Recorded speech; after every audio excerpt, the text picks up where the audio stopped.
Hey guys, I'm just making a quick video on what to do if your iPod or any Apple device is stuck on the Apple logo. And let's say if you already tried holding down the power button and the home button and still doesn't work, basically what you have to do is just install iTunes on your computer, and it'll just give you an option to update your server, and it'll give you an option to update or restore. You don't want to restore, you'll lose all your data. You want to update, and it takes about 30 minutes and you should be good to go. You don't have to take it to the Apple store after you already tried the home button and the power button.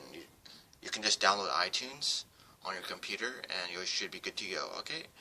And that's all, and make sure you subscribe if you're a sports fan. I'll have more sports videos next. Thank you.